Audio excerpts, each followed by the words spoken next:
connector. Just grab it on both ends. Grab it on both ends and just wiggle it out.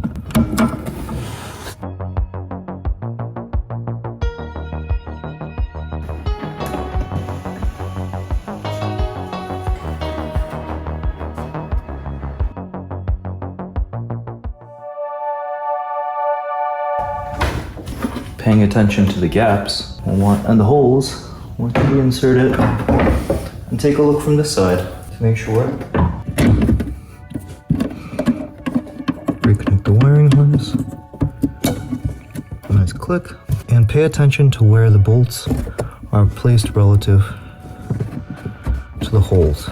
We want them right about in the middle. Now for adjustment on the other side, we can see that the other two bolts control the height. So this is a good height at which to secure it. And holding it flat against the top, the bolts are pretty much in the middle. We will secure them.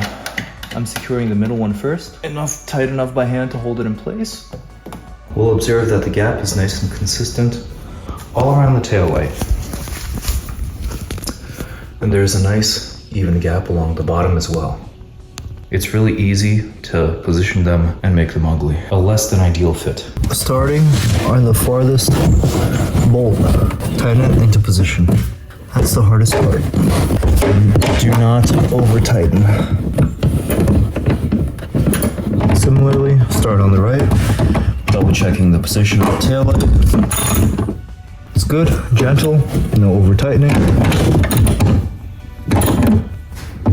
Perfect, no need to over tighten. The right hand side is the same process, using 8mm. Adjust the outside most bolts first and tighten a little bit. Next the top and the bottom.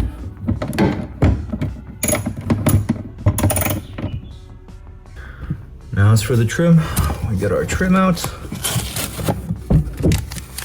and we have those 3 clips.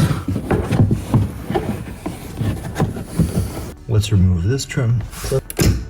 This goes over the bolt hole. The black circle goes over this bolt. Plastic installation piece or over the bolt here. And that's our rear camera, reverse camera wire. Same for the right trim piece. Teeth go under this trim.